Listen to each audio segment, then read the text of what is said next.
Greeting, fellow travelers. Welcome to the 95th level of the RPG Cave. I'm one of your hosts, the level 99 human archmage, Ryan Turford, and I'm joined by the first time in a very long time by the level 99 hobbit thief, Mr. Seth Virgil. How's it going, Seth? I mean, actually, I came up with that one because there was a retro game treasure unboxing and review video I did recently, and one of the games that came with it was Wizardry 5, Eye of the Cyclone, I think it was called. And it's like a first-person role-playing game. And you have to make all the characters in your party. You name them whatever you want and assign character classes and stuff to them. So I made all the people from Carpool Gaming. And when I got to yours, I was like, well, Hobbit's a race I haven't selected yet. And, you know, Thief is the character class my party doesn't have. So that's what Seth is. I'll take it. I will take it. I'll be the Hobbit Thief. I'm happy to be here, dude. Always a good time hanging out with you, of course. And we're the topic tonight is a very Ryan and Seth topic, so it could not have gone any other way. Yeah, absolutely. Yeah, for folks that haven't been keeping up with the show, Garrett's actually in China for the next month. So for the next month, you're gonna be seeing some different faces on the show, but maybe some familiar ones because, you know, again, Seth's been on the show once before because we did do the World of Warcraft episode with Yumi and Lockleth last year. But this time around, it's just us. It's just us on this show. Just us. That's it. Yeah, it's gonna be fun. I'm looking forward to it, dude. Yeah, same. Well, let's get into the show proper and clear this dungeon so we can get to the raid boss as quickly as possible. So folks at home, if you want to support the show, there's a number of awesome ways to do that. If you're watching the live stream right now over at youtube.com/carpoolgaming, if you're watching the video on demand later, don't forget to hit that like button. Subscribe if you haven't subscribed already, because come on, what are you doing if you haven't subscribed already? And then ring that notification bell to be notified whenever we go live with a new live stream like this one, or whenever we put up new videos on the channel. And of course, I always like to plug YouTube stuff in the segment. And Tuesday, 9 a.m., new episode of Pit Stop Retro Gaming. It is happening. I have it filmed. I'm editing it right now. It is about alien video games. I'm working pretty hard on this one, folks, so I really want people to check it out. So Tuesday morning, come back to this channel. It's going to be a wild ride. Let me tell you what. There's some, Seth, I don't know if you know, good video games based on Alien. There's also a lot of not so good ones. So, yeah, it is a wide margin. We will run the gamut. I'm looking forward to that, dude. Yeah, so come check that out on Tuesday morning. Also, if you're listening on audio feeds, don't forget to subscribe there as well if you haven't hit that subscribe button. And also rate us if you're listening on Apple Podcasts or Spotify. That really helps the show get discovered. As we learned this week with the PlayStation Drive, which was crowned the #1 PlayStation podcast in Canada, because so many people are rating them. So if you rate the RPG Cave like that, more and more people will see us because we'll be at the top of the list. So make sure to do that. Also, last but not least, if you want the audio for the show a little bit earlier, if you want one big audio feed with all of our Carpool Gaming podcasts, or if you want some exclusive content like the Pants Patreon podcast for patrons podcasts featuring Seth or Matt with this week's show, head over to our Patreon, patreon.com/carpoolgaming, throw a little tip in the tip jar, and out comes content. Well, without further ado, Seth, it is time to read from the sacred texts. You know, again, it's weird. You already did more than I was expecting, Seth. You didn't even need to do anything. But the fact that I can tell you've watched the show before, because Garrett also does the reading. We're reading from the scrolls, the Carpool Gaming scrolls of stuff. And today we are talking about the Final Fantasy Theatrhythm series, not just the newest game, Final Bar Line, although I'm sure you and I will have lots to say about that game because we both played it a lot earlier this year. But I wanted to talk about the series as a whole because it's been a series that's been around for almost 11 or over 11 years now. So it's a long-running series of games. And it's not just Final Fantasy games as well. So I wanted us to kind of have a fun conversation about that. Not only that, but again, you and I, you know, I know you and I both really love music in video games. So when I was thinking of bringing you on the show, I'm like, this is the type of episode that I need Seth here for. So it's the perfect one because, like, I don't know anybody else who is as into Theatrhythm as you and I are. So it's very nice to get to sit here and sort of celebrate the series. A special series, I think, for me, like, pound for pound, the best, most consistent rhythm game series, a collection of amazing music, and I think very underrated. So I hope that people come away from this encouraged to give it a shot. Yeah, absolutely. Especially like in an era where we just don't get that many rhythm games anymore. Like we're not in the golden age of Guitar Hero or Rock Band or Dance Dance Revolution. Like all of those days have kind of come and gone.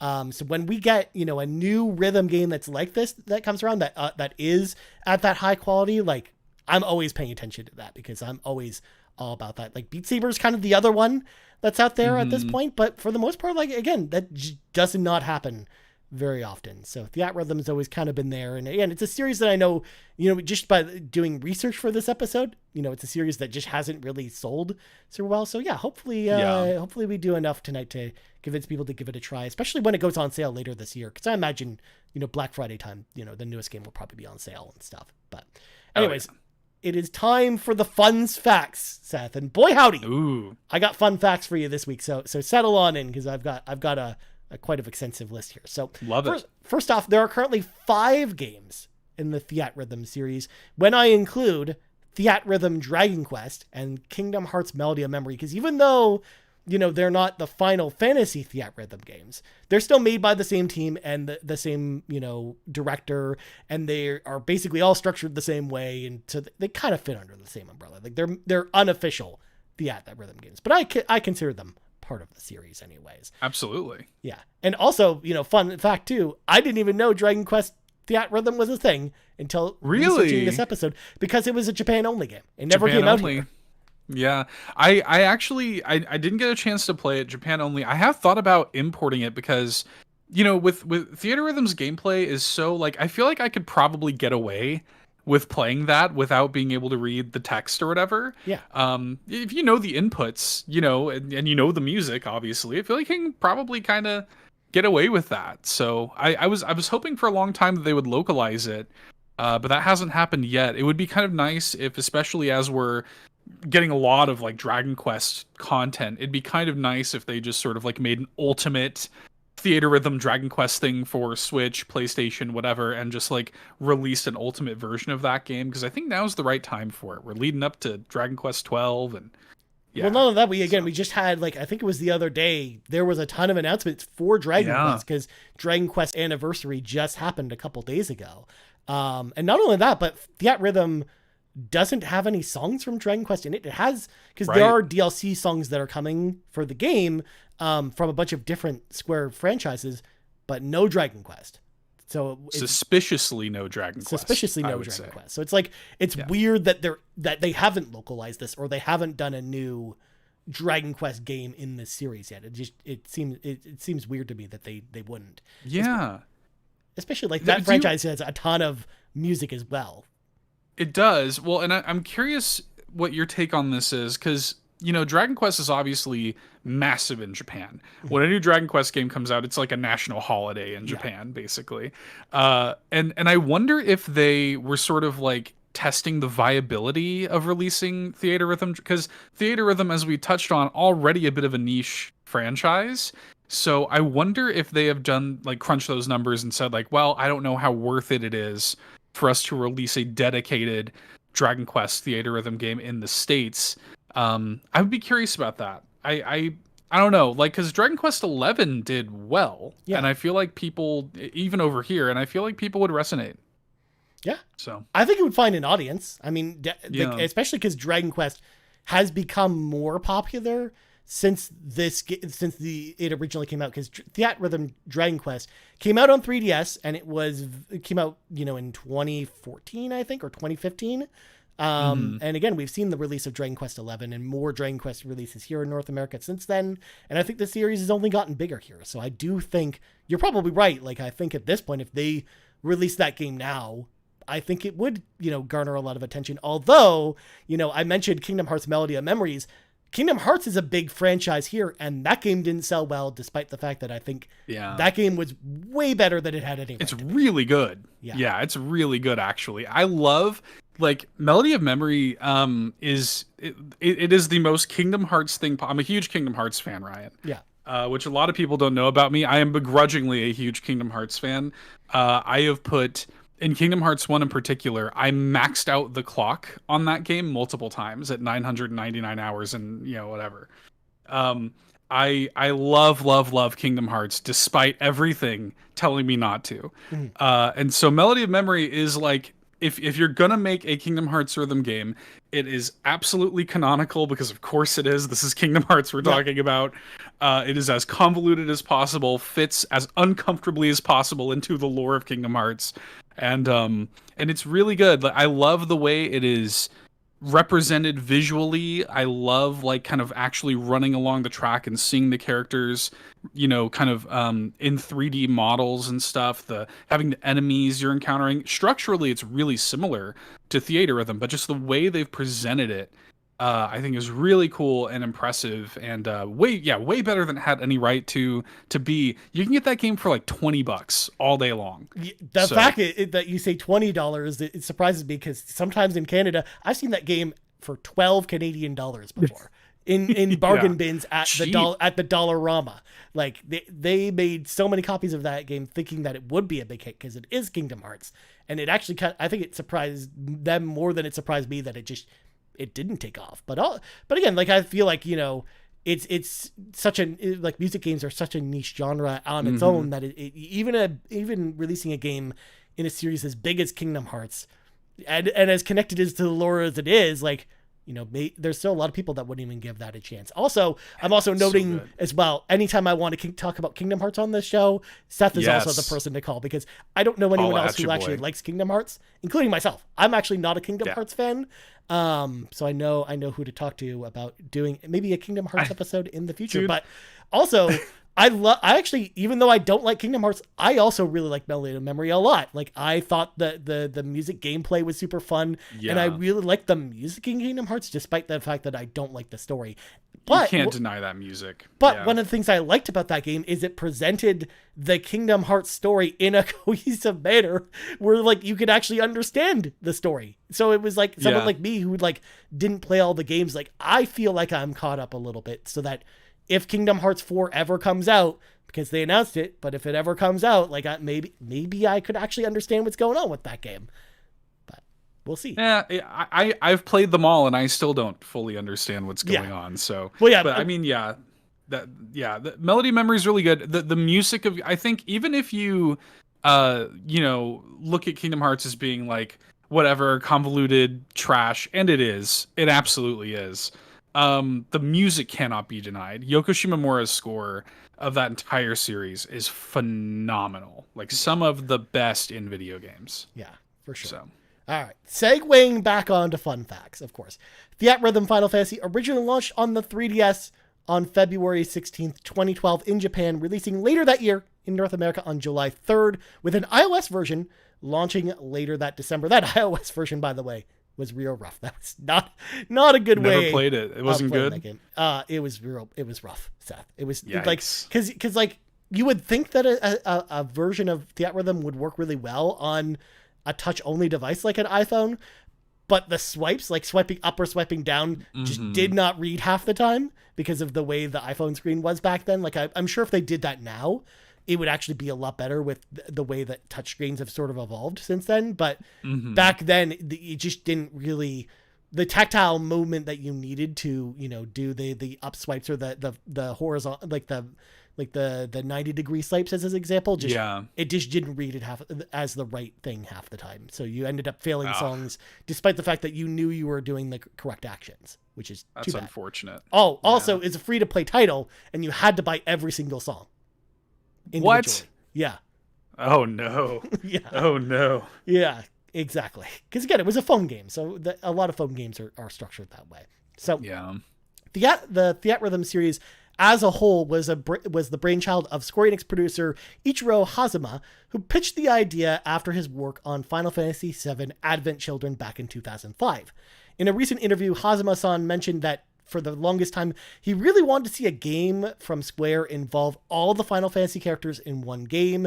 And Dissidia Final Fantasy on the PSP, which was the Final Fantasy fighting game for folks that don't know, was the company's first attempt at doing this. And when Hazuma-san saw this game, it reignited his idea in his head for doing something different. So when thinking about the idea and kind of thinking about what ties all the Final Fantasy games together, the one thing that he came up with was the music. The music in all the Final Fantasy games, yes, even though the games don't really connect to each other, a lot of the themes and motifs kind of carry over from game to game, and that's kind of nowhere more evident than in the music of Final Fantasy. So that's part of the reason why, even though we've got a game that has all the music from a bunch of different games in it, they all feel like they kind of fit in the same ballpark. They feel like they belong together. So that was kind of the connection that he made when putting the game together. He also wanted to make sure as well that when coming up with the story, because yes, there is a story in quotations in this game, that the characters Chaos and Cosmos were included because of their inclusions as kind of like the main characters in the Dissidia series. So he wanted to kind of give that ode back to Dissidia, which is what actually inspired him to put the Theatrhythm games together. And there's actually, again, like Hazuma-san did this giant interview tour when Final Bar Line was coming out, and there's actually some really interesting interviews about the Theatrhythm series, and I'm not going to go into all that tonight, but I think there's a lot of good stuff out there if you want to learn more about the series and how it kind of came about, because he talks a lot about the ideas as to, how this, like why they came up with how they came up with the character designs and stuff like that. So it's a cool read if you want to go check some of that stuff out. Nice. The Theatrhythm games were primarily developed by a company called Indie Zero. They're a Japanese company under the brand Monster Octopus, all one word, because of course they are. Basically, when Hazuma-san was looking for companies to develop this game, because when he pitched the idea internally, Square was like, this is a great idea, but we don't really have like a studio that we can put towards this. He actually had a conversation with Nomura-san, of course, from the Kingdom Hearts series. Kingdom Hearts. Yep.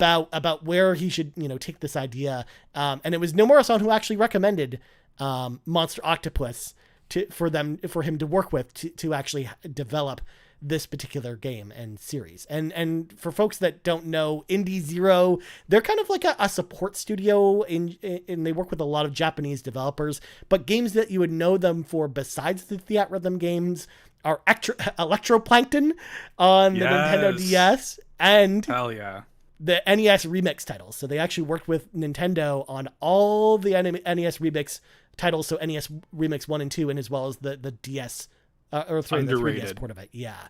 Which of course I love. I love I love them. NES remix games too. In fact, why'd they stop? Yeah. Why couldn't they have just done SNES remix and just keep it going? I know. It's such a good idea. Like, I'm actually kind of surprised they never actually went back to that series. Like, in fact, those games are now kind of lost to time because you can't buy them digitally anymore.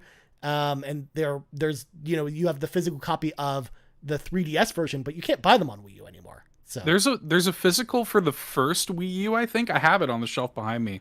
There's a physical of I think the first one on Wii U, and that's it. Yeah. So yeah. Which is too bad, because NES Remix 2, I think, is actually my favorite of the two, because I think the selection of games in the NES Remix 2 is stronger than the first one, because it's got Metroid and it's Mario 2 and a bunch of other games. So originally, though, the game was in development for the Nintendo DS, like Electroplankton, but the console was way too limited in scope to handle a game like this. So development was actually moved to the 3DS. Basically, as soon as Hazuma-san got his hands on what like a 3DS prototype, he's like, well, this is where the game's going now, because the DS can't really handle the music playback and other visual elements that they wanted to have with Theatrhythm, which again, you don't think of it as like a technically demanding game, but it does make sense when you think about how limited kind of the DS hardware was just in general. So they decided to make this a launch window title for 3DS. And actually, again, that's kind of where I played it, but we'll get to that in just a second. And of course, last piece of fun facts before we move into the overall discussion, the newest game in the series,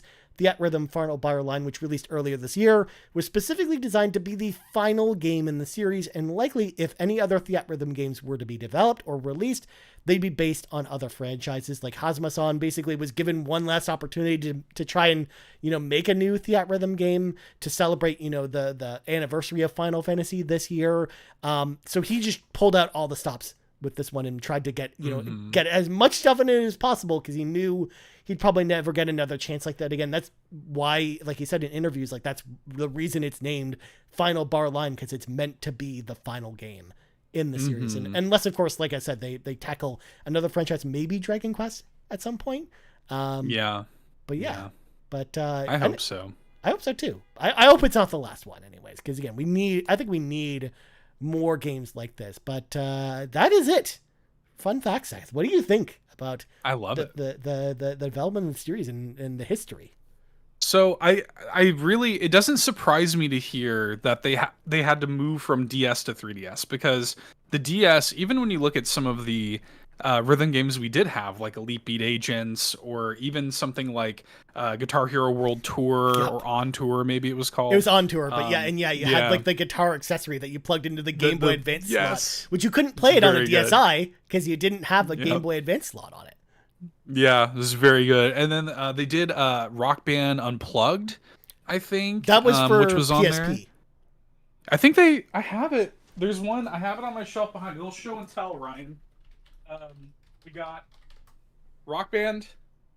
It's Rock Band 3. Oh, Rock Band 3. I didn't know they made a version of Rock Band 3 on there, because I knew Rock Band Unplugged is actually exclusive to PSP, because they never didn't make it for other consoles. So, and then also I got an NES remix because I was up anyway for Wii U. But yeah, so Rock Band 3, but it operates the same way Rock Band Unplugged does, where it's almost like Amplitude or something, where you're swapping between tracks. It works the same way, but it's on here. But the thing is it doesn't have a huge track list. Nope. Like they could only fit, like a dozen. I think this has maybe 30 songs on it, because of the DS limitation. So it makes sense that they had to scale back, for Theatrhythm, and be like, okay, it's not going to happen on the DS. We're going to have to make it on the 3DS, just because there's more, there's more processing power there and more ability to hold more songs. Yeah. So I that makes total sense to me. That was how I was introduced to the franchise too. Was Curtain Call on 3DS. So that was actually going to be the next question. So you got into it with Curtain Call. Was it just that you saw an advertisement for it, or how did you discover Theatrhythm? I thought that'd be really interesting to know. Yeah. So I was working at GameStop at the time.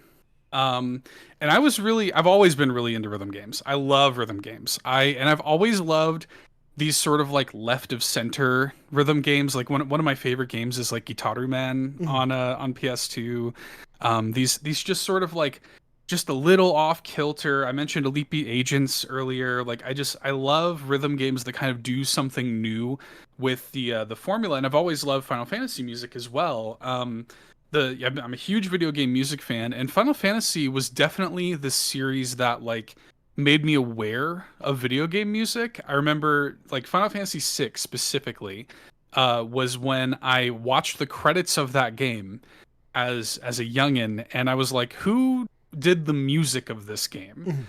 Like that was when I started to care about who the composer was, and learning the name of the composer, and being introduced to Uematsu, and getting to see like the sort of lineage of that, and specifically notating video game music from that point on.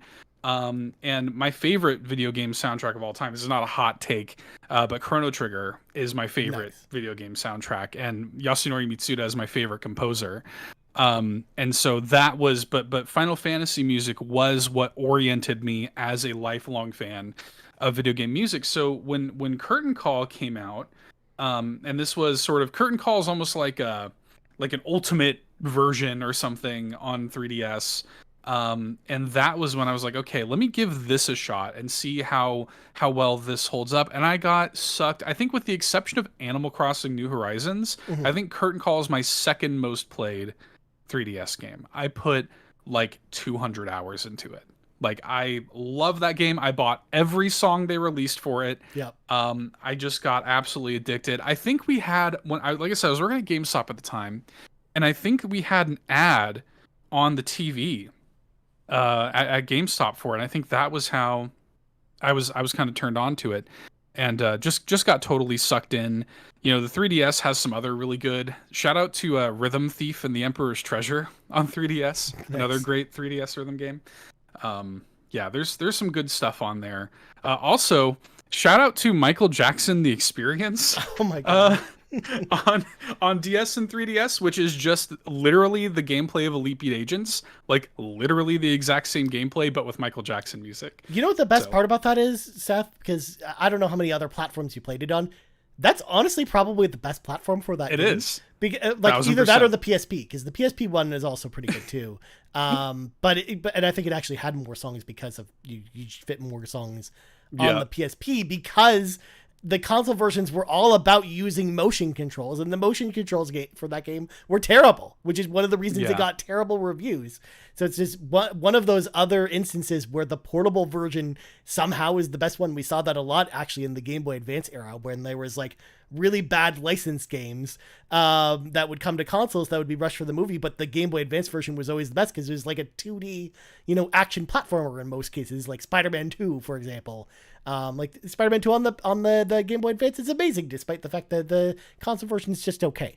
So it's funny to think about that. Like, that's just totally the mindset, the dark alley my mind decided to go down as soon as you started to talk about Michael Jackson The Experience, because of course we finally found a carpool gaming show, Seth, where we could talk about Michael Jackson The Experience. Finally. Do you remember even that when one of the pre-order bonuses, when it came with the white glove? Yeah. Yes. Yeah. Oh, hell yeah. We used God. to have, like I said, I worked at GameStop for many years, and we had a Michael Jackson The Experience cardboard standee. And when it came time to, a lot of times we would work the marketing and stuff, and we'd wind up throwing it away. Well, that standee just lived in our bathroom. Yeah. And as far as I know, Michael Jackson is still in that GameStop bathroom watching the employees pee. So I don't know. Yeah, but good God. Well, as for me, how I got into it, when the 3DS came out, I was one of those suckers, Seth, who decided I'm going to buy the 3DS day one, because day one, baby. Yeah. I'm a 3DS ambassador. I've got the certificate on my console to prove it. No one can ever take that away from me, not even Nintendo. So I actually, when I was looking for games to play, because if you remember when the 3DS launched, Seth, there were a bunch of games that came out with the system, but there wasn't really anything like super interesting that came out day one. Like Steel Diver and Super Street Fighter 4 3D. Yeah. Like beyond that, like you didn't have it took a while before Mario 3D Land came out, and some other games. So I was just looking for things to play on the console rather than just selling it. And of course, being a big Final Fantasy fan, when I just walked into GameStop one day, or EB Games here in Canada, because that was before GameStop bought them, and I saw Theatrhythm on the shelf, I was like, oh, I wonder what this is. And I read the back of the box and stuff like that. I'm like, oh, it's a Final Fantasy music game. I love Final Fantasy, and I love the music in Final Fantasy. Let me pick this up and give it a try, because I am looking for things to play on this console. And just like you, my story for Final Fantasy music isn't much different. It just is Final Fantasy 7 as opposed to Final Fantasy 6, because that was the first Final Fantasy game I really got into.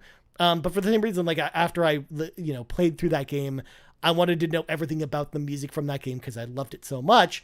So we've seen a game like Theatrhythm on the shelf. I'm like, okay, even though the characters look weird, I want to take it home and try it out. And yeah, I sunk so much time into the first game. Really liked it a lot, but I did find that, there weren't enough songs there. Like I was craving more, or just, that was around the time, Final Fantasy 13 was coming out and some other games. And right. It didn't have music from a lot of that stuff in there. Like anything new, any of the newer Final Fantasy stuff. It was kind of missing from that first game. It was fairly limited. And then of course it didn't get DLC.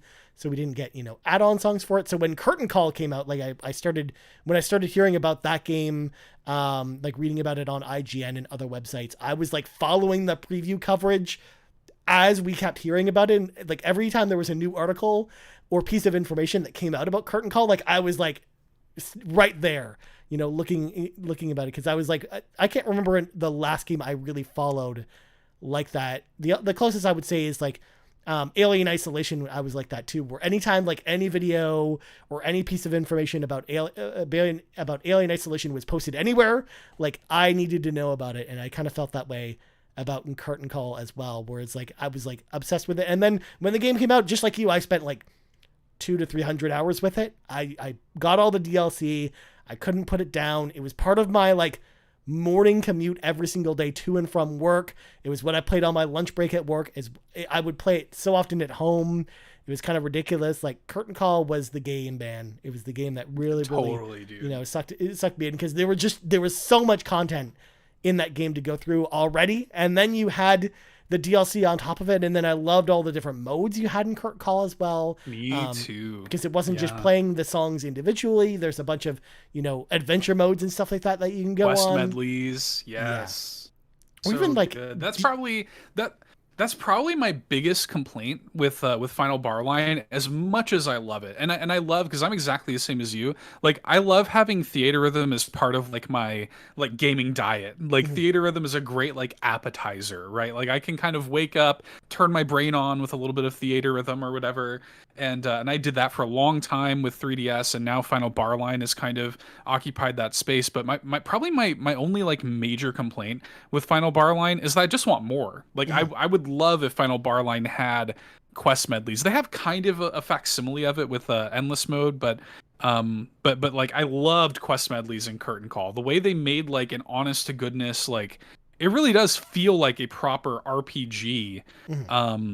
With that implementation. I got so sucked into quest medleys. Well, that's actually part of the reason we're talking about it on the show, because of course, Theatrhythm is like kind of like a rhythm game first, but it is still a role-playing game. It's very much role-playing. You have a party of characters, you level them up throughout the experience, and depending on the level of your party, you're able to survive some of the stronger songs, like on the ultimate difficulty or the brand new difficulty that they added in Final Bar Line. Part of that ties into the character levels, where if you don't level up your characters enough, like you might not have enough health to survive a couple of mistakes on the hardest difficulty, which of course it's easy to make, because one of the things that's always been true about this series ever since the first game is the difficulty definitely is a big jump when you go between difficulty settings. Like the basic difficulty is very, very, very easy. And then kind of like the normal difficulty is, a big step above that, but it's still not hard or anything like that. But when you get to ultimate difficulty with some of those songs, man, howdy, they can get really tough. Gets sweaty real quick. I'll say too, I said earlier that like this is my favorite rhythm game series, and the reason for that is because of the charting of the notes.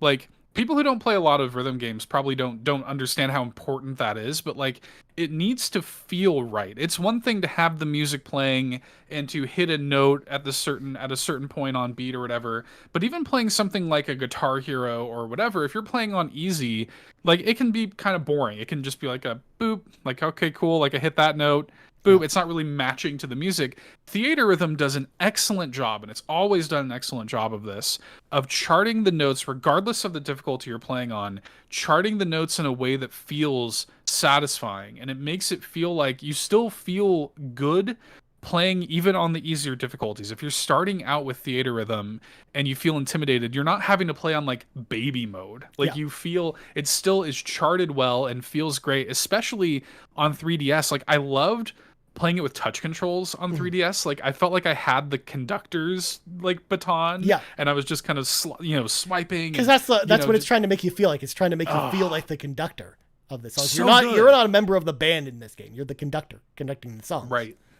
You're that Moogle with the conductor's wand that flies around. But yeah, you're right. Like when it comes to charting, like when you even just playing through the songs, even though they don't need they could just have all the songs in all the notes kind of come in one line and just come straight at you. They purposely have the notes go up and down the scale, matching what like the tone of the notes that you're playing to kind of go along with it, to make it feel much more like you're actually like conducting the song or playing the song in a way that, a lot of other games don't do. You see it a little bit with, games like, Rock Band.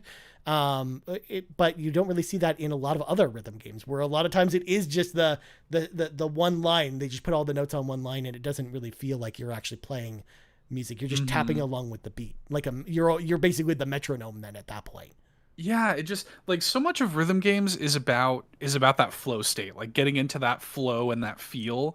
And when you are able to pull that off with excellent charting the way that Theatrhythm does, and you have charted these notes perfectly to some of the greatest music in video games, like it is just, even aside from the fact that it is also a satisfying RPG with levels, with stats, with like abilities and things that all play interestingly. Yeah. And you have to actually think about like your party composition and things like this if you want to do well. They like, that is to me the perfect combination. Yeah. Like that is why the series has just stuck with me this entire time, is like it just feels great to work through some of my favorite music. And yeah, like people have asked me before talking about this, like, because we describe it like it's a rhythm RPG, and it's like, well, how does that work? Like mechanically, like what do you mean? Like how do I control attacks, and how do I think about abilities and stuff? And it actually is really interesting the way that Theatrhythm solves for this, because the attacks and abilities are basically trigger based, dependent on what you're doing in the song. And you can even strategize that way, to where I'll build a party, like one of my party sets in a Final Bar Line is just like my boss melter. Like to where like I have a party that just, when a boss comes up, boom boom boom, they've all got triggers and they are just destroyed, like just gone. And so it's great for missions. Like Theatrhythm will incentivize you to do challenges like take down this boss in 20 seconds or whatever. And so like the game gives you a lot of options to build out a party for very particular scenarios. And yeah, it's cool. Yeah, like especially too, because like they take all the characters from the Final Fantasy series as well, and then give them like different classes, like even the characters that don't actually have classes in their own games, so then when to use them in specific situations, or how to balance your party correctly. Like I love even that there's like support characters at the very bottom, like the Chocobo characters. Or I love the summoner characters that bring out the summons faster, and a lot of that plays into the quest mode that you talked about, where sometimes it'll be like, kill this boss in 20 seconds. Oh, by the way, when you fight this boss, they'll instantly cast stone on your party, which basically freezes them in place for 10 seconds. So unless you can melt them in 10 seconds, or find a way to break the stone, then you're not going to be able to complete that challenge. So you have to tailor your party in a way to either make sure you have a healer in your party that can dispel the stone ability, or you just need to kill the boss so fast that the stone has no effect on your party. So it's like, again, it's like this really interesting balance you have to think about with a lot of the other stuff. Like you'll go into some battles or some songs, and it'll be like, hey, all of your physical attacks will deal double damage, but your magical attacks will do half the damage. So you gotta balance it out with more physical based and stuff like that. Like it really makes you think about, party composition and equipment, and, even just the skill set, because all the characters have individual abilities that they'll learn as they level up. And they all have different attributes associated with each skill, which then are weaker and stronger against certain enemies or in certain situations. So you really have to think about a lot of that stuff there, which again, just kind of gets my RPG brain going. I love it, dude. In a crazy way. It's cool. It's cool too, because it's almost like a little deconstruction of RPGs. It's so easy in all, like, how many RPGs have we played where you kind of find like your party makeup and you just kind of stick to that the entire time, right? That you can't do that in this game. Like for a long time, like one of my go-tos in Final Bar Line, for example, is Terra from FF6. Right. And she's great because she can learn like dual cast with all of her magic. She's already one of the strongest, if not the strongest magic user in the game. But she can just dual cast her magic, which is great.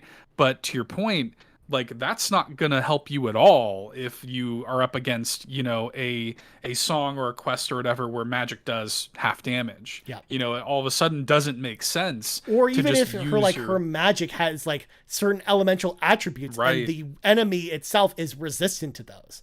Like, Yes. it really makes you think, even just You gotta on be that on your level, toes. you have to make sure to have like a good variety of magic users too. You can't just rely on one magic user the entire time, because otherwise you could probably roll with one party throughout the whole experience. At the same time, though, I love the fact that there's the flexibility there where if you don't care about a lot of the quest stuff and you just want to play through the songs and have what your 4 favorite characters there the whole time, that's totally fine too. Like, I like the fact that there is some flexibility there where like the system is, as approachable as you want it to be. If you don't care about it, you're totally fine to play through it however you want to play it. And if you do want to engage on that level and unlock everything in the game, then you're going to need to at least engage with it a little bit. But I like that there's that choice there where you can still have fun, even if you don't want to go down that rabbit hole like we did. You could even autofill. You could even auto select like the abilities and stuff. So I mean, like, yeah, if you want to just go in and play on like a easy or medium difficulty with a party of like the Final Fantasy 15 bros, then like you absolutely can, right? So I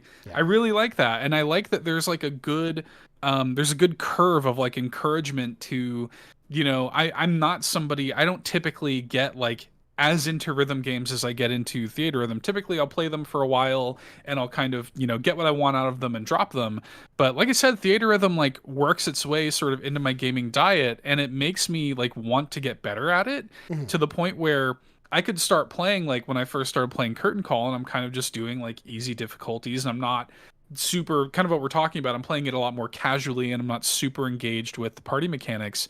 But as I'm continuing to play it, I'm like, wait, like there's more to this here, and the game makes it really satisfying to kind of like learn its systems and to get better at it, to the point now where I play Final Bar Line and like I just go usually straight for the hardest difficulty if I can get away with it. Unless it's like when you start getting into like the level 13, I'm like, that's a little rich for my blood. But there are some really, really hard songs in Final Bar Line, especially again like level 13 or higher. Like, good luck with some of this stuff. Like, sometimes I'm like, my fingers can't even hit the buttons that quickly. Like, what's going on here? But maybe it's because I'm old. Maybe that's what's going on here secretly. That's me too. Yeah, the dexterity's not there anymore. There's that too. I feel like if we were both in our early 20s, Seth, we probably wouldn't be having this conversation. Yeah, probably be teenage cyborgs. Yeah, we probably would have beaten those songs on the difficulty that I'm blanking on. That's even harder than Ultimate, like Supreme or whatever. Supreme difficulty, the purple one. I just know it as the purple one.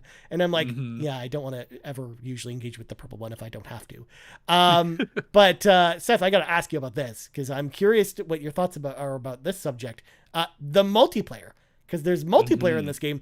Did you ever really play the multiplayer for the Theatrhythm games? And if so, what are your thoughts on the multiplayer for these games? Because it's interesting. So it is really, I actually, Final Bar Line was the first one that I like really engaged with it. Okay. Because I was reviewing it for All In, and I was like, I'm curious, I just want to see, like, let me just see what the deal is with this. Yeah. And it's really cool the way it works. I was really impressed actually, and it's nice because structurally, when it comes to rhythm games, you can't really have latency. And so like their solve for that is everybody is just sort of playing their own, like the same track, but on their own time. Yeah. It doesn't have to be, it almost is like a Tetris 99 scheme or something where, depending on how well you're doing, you will send like obstacles to your opponents passively. Yeah. And I thought that was like super cool. And it's also a really good way to get like rhythmia, which is like the currency that you get little unlocks with and things like that. So, I really was impressed by that. I haven't engaged too much with it beyond just kind of going in there and touching it, but that's something that I could definitely see myself playing around with, especially after like the DLC well finally dries on this game. I think that'll be like a year and a half. Who knows? Yeah, who knows, right? So. Yeah. I mean, we finally just got to DLC pack 2 of 6, so it's gonna be a while. But I mean, a lot of DLC has been coming out every 2 weeks for it, which has been awesome. I've been playing them ever since every week they come out. I'm playing them. So, but yeah, the multiplayer.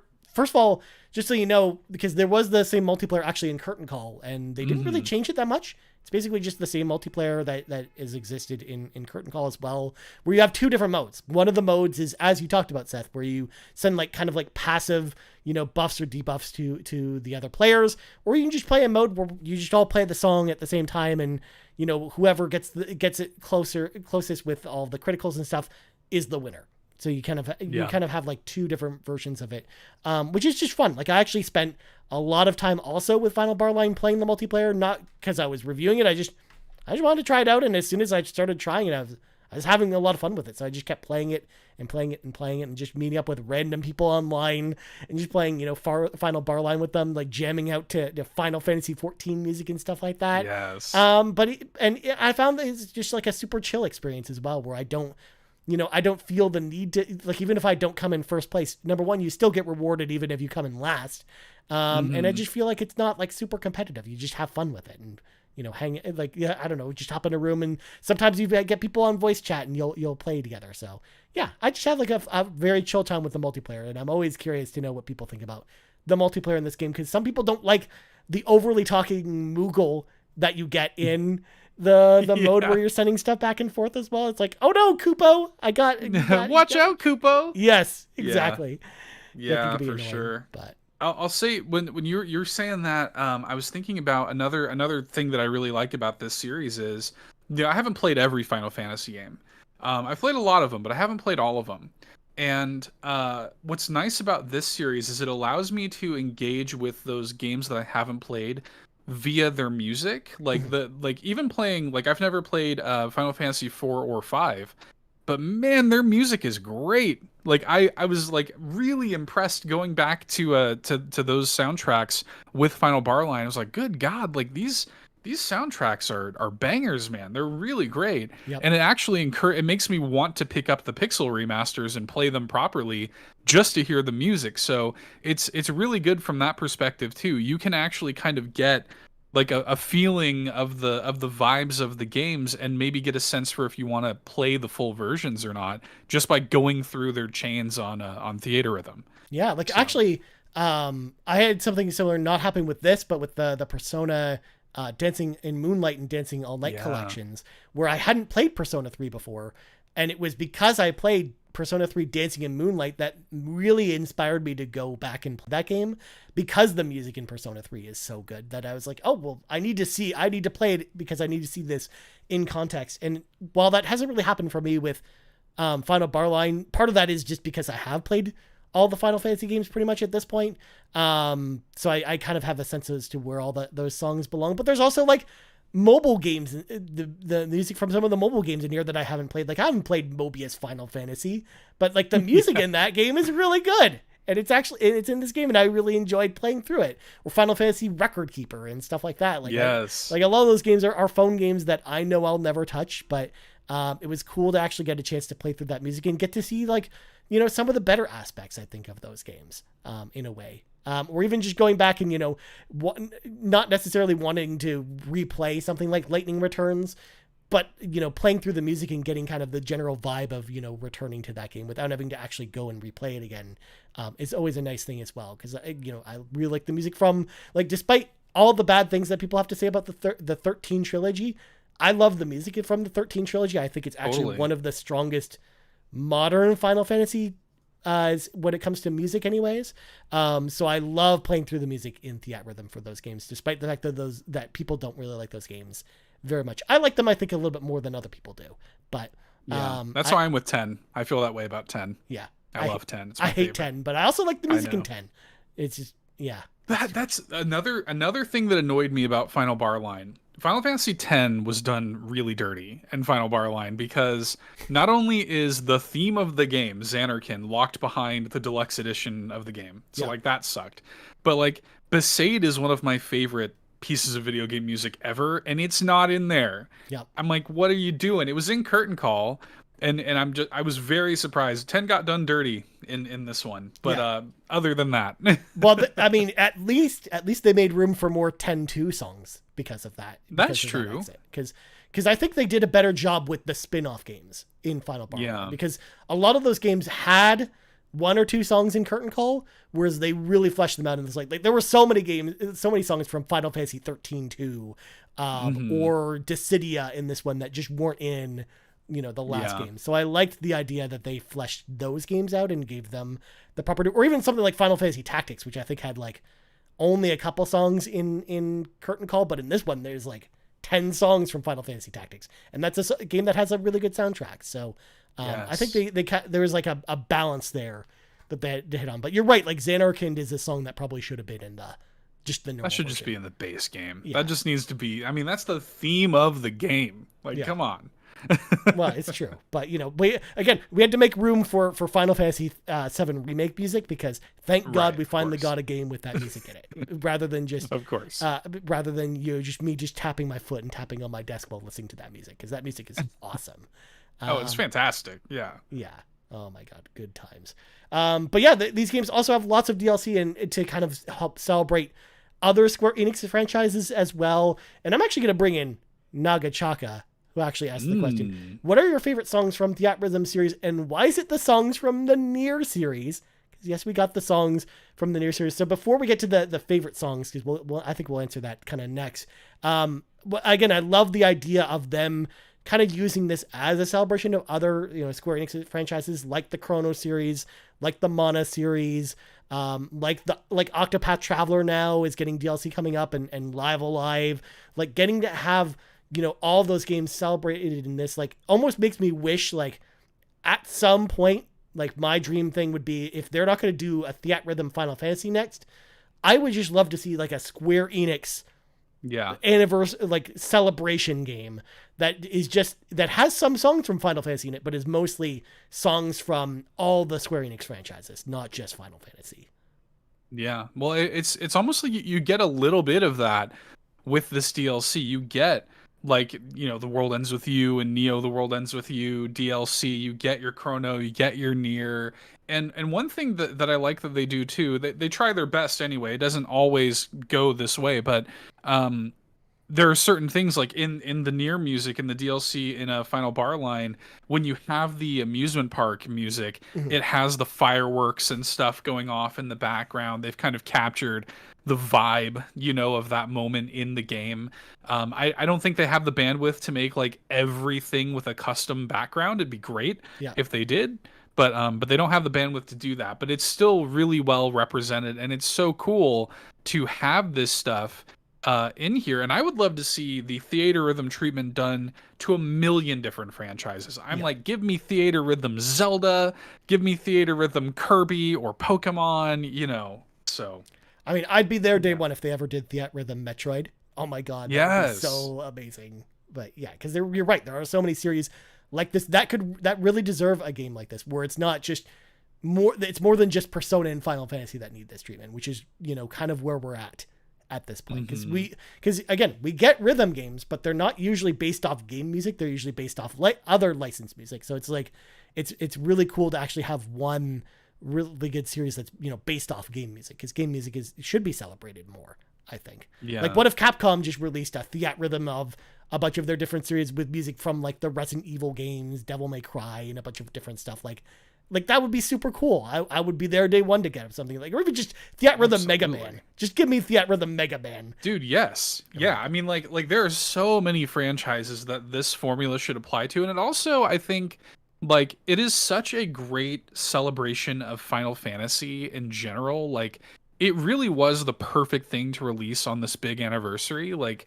to have just this swath of music of just hundreds and hundreds of songs, but also, like, all of the little ephemera that you can unlock with the Rhythmia, like all of the little gallery artwork and the, like, icons you can add to your profile card and stuff. Like, even just the characters, like all the characters that you unlock. There are so many characters to choose from, and they're from all the games. And there's a bunch of, it's not just the main characters. There's side characters and stuff you unlock as well. Like even putting, like, all the portraits that you unlock for your custom card that you go online with. Like, oh my God, it's such a love letter to the Final Fantasy franchise. You're absolutely right about that. For sure. Everybody deserves, like, get you a series that loves you the way Theatrhythm loves Final Fantasy. Yeah, absolutely. So then I got to go back to Nagachaka's question then. Seth, what are some of your favorite songs from the Theatrhythm series? And again, that's just hard to choose, because again, in Final Bar Line, there's like over 1,000 songs in that game. So yeah. I'm like I said, Chrono Trigger is my favorite video game soundtrack of all time. I'm really excited. I believe in the next drop they're adding Too Far Away Times, which is my favorite piece of music, not just video game music, like music in general. Like I have for years said that I want that song to play at my funeral. Like when I go play that song at my funeral. To Faraway Times, one of just an excellent song. So I'm a big sucker for the Chrono Trigger music. The Nier music's great too. Like I love, having access to that stuff. And they do a good job, especially with the DLC. Like they do a good job of picking the ones you want them to pick. Like it's usually the ones that you want to see if they're representing a franchise. Like with Live Alive, of course they're gonna have Megalomania on there. Like of course they are. So.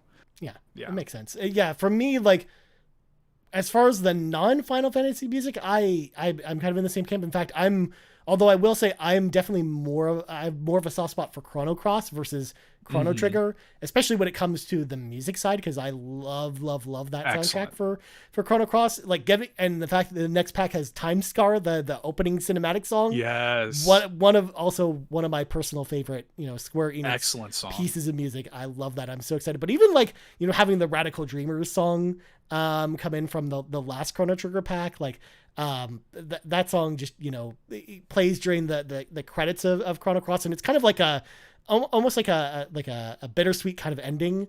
And I remember like the first time playing it, I teared up a little bit the first time I played it. So getting to play through that song, and it's on this like beach like you'd expected it to be, just like it brought back a lot of those feelings I had kind of when I listened to that song for the first time from the credits, playing through it for the first time on Theatrhythm. So I love having that song there. As far as like the mainline Final Fantasy stuff, because there's just, again, so much to choose from there. Genova from Final Fantasy VII Remake, or even the car chase theme from Final Fantasy VII Remake. I think both of those are incredible pieces of music, and I love how well they're represented in the game.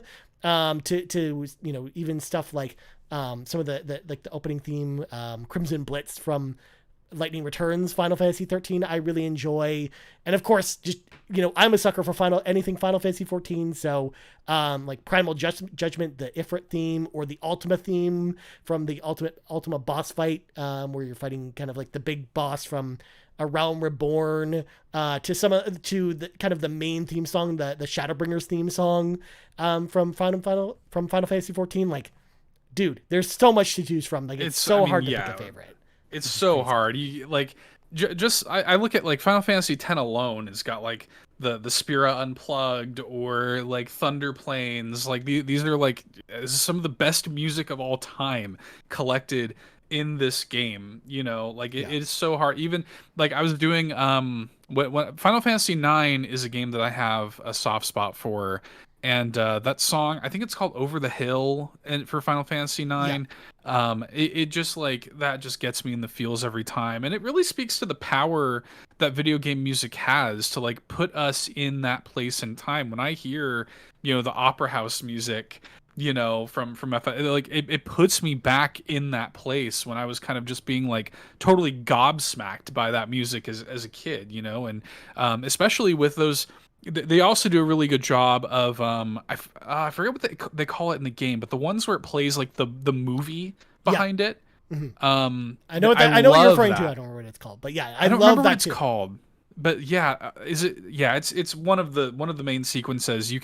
There's a few songs that it just plays the actual cutscene as you're playing the track, and it is like so cool, man. And it's the ones that you want. The ones you want to have that treatment, get that treatment. Yeah. The only crime is they did that for the main songs, but we're not getting it for any of the DLC songs, because like again, like how cool would it be to have Time Scar play over the intro from Chrono Cross as an example, or having Meridian Dance, which is one of the tracks I'm chomping at the bit to replay from Secret of Mana coming up in the Mana pack, like having that play over scenes and stuff from Secret of Mana.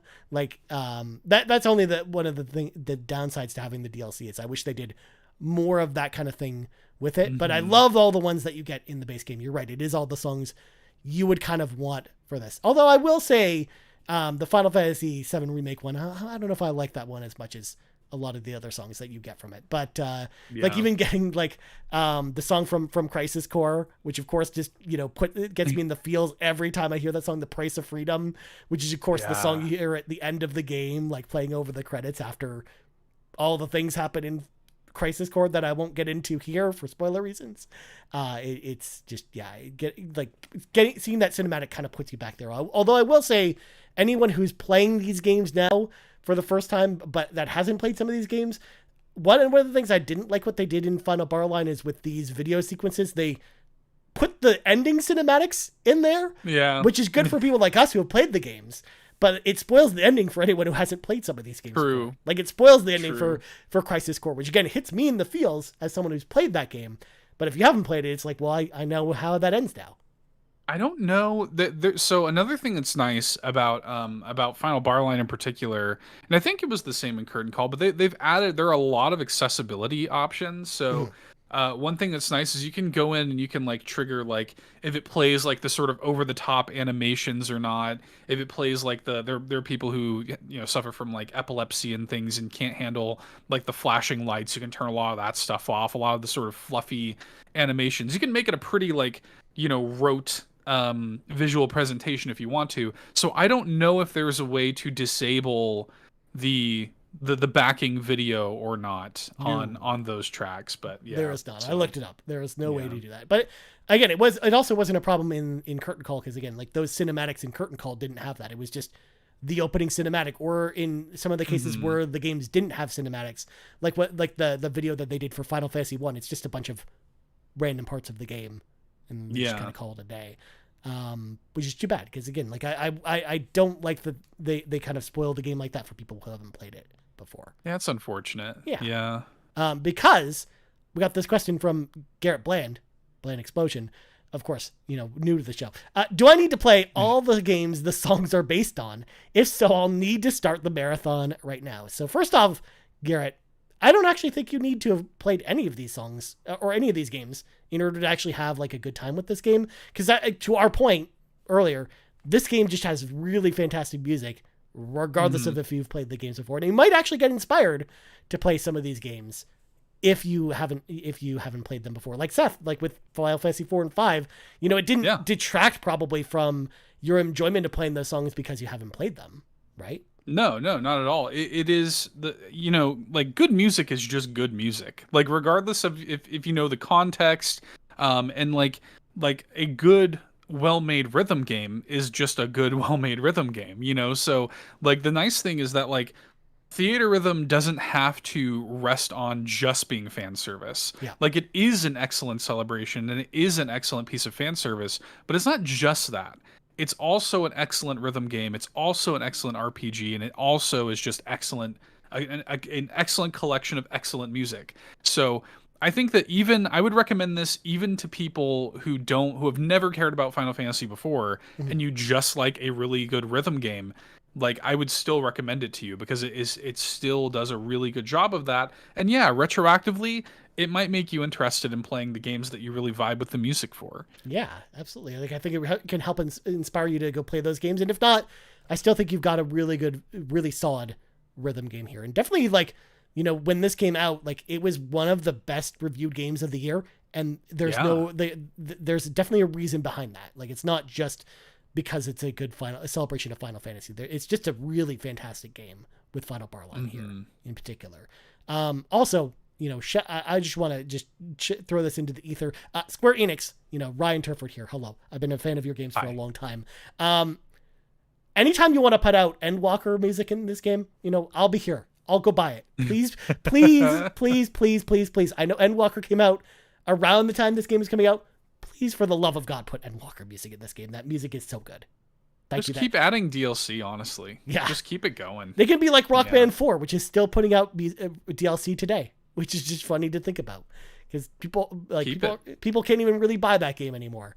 Or you can buy it digitally, but you don't have any of the instruments to play with because you can't buy those anymore. So yeah, well, and unlike Rock Band, the advantage that something that Theatrhythm has is they don't have to deal with any like licensing snafu. They own the license. It's Square Enix.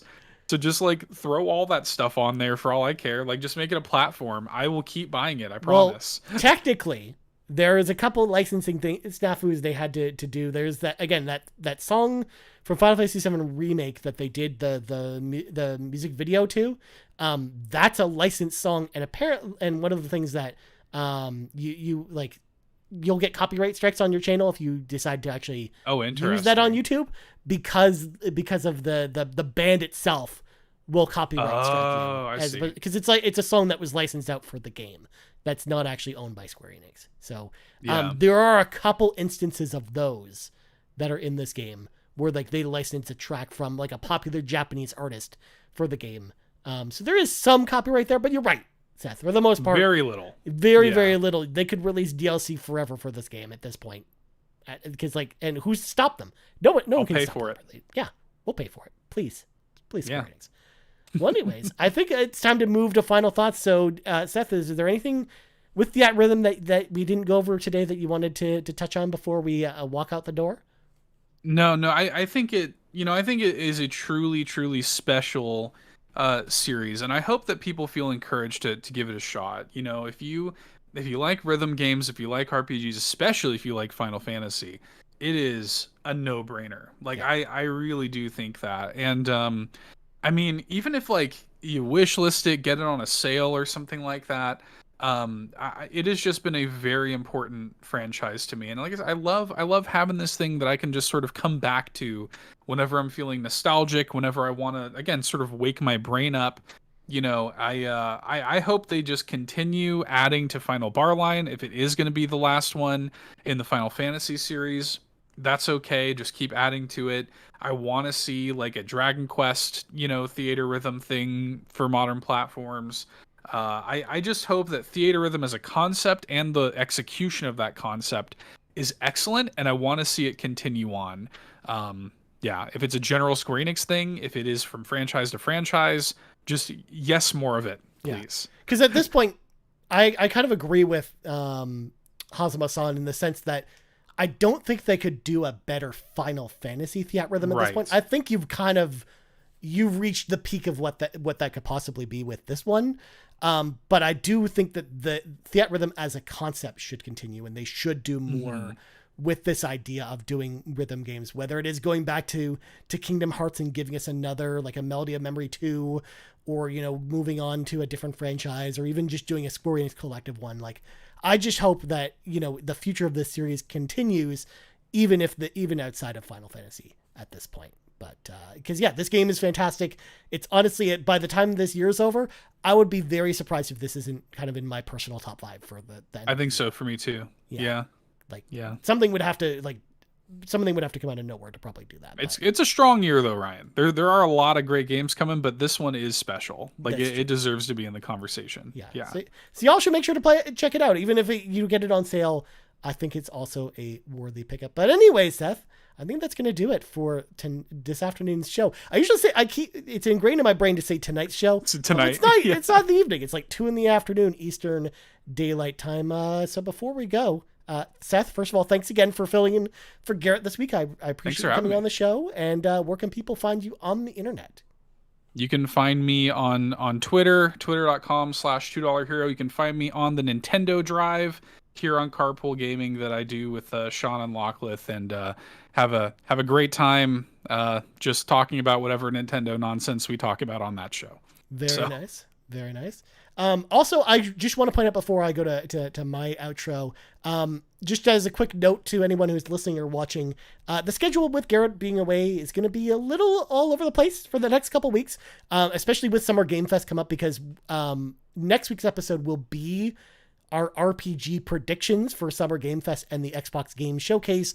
And then we're actually going to have a follow-up episode after those happen. So the schedule might be kind of all over the place for the next couple of weeks. So I do apologize for us not having a consistent time until Garrett returns in the middle of next month. But I do want to, of course, address that here for anyone who's listening and anyone who wants to, of course, keep up with us in the cave. And of course, as for me, you can find me on Twitter at Ryan Turford, although I don't know if you want to go there this week, because I'm going to probably be posting a bunch of stuff because I'm going to be watching Summer Games Done Quick all week. Seth, and I'm probably going to be tweeting about it a bunch. Yeah, it just started as we started recording today. So, of course, it's like a speedrunning thing that happens all weekend. I'm going to be watching all week. I love it. Yeah, and of course, Diablo 4. If you want to hear my hot takes about Diablo 4 later this week, you can also check us out there. You can also find us on Twitter at Carpool Gaming, right here at YouTube, youtube.com/Carpool Gaming, on podcast services around the globe.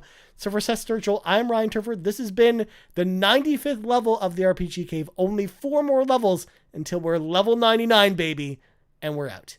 Good night, everybody.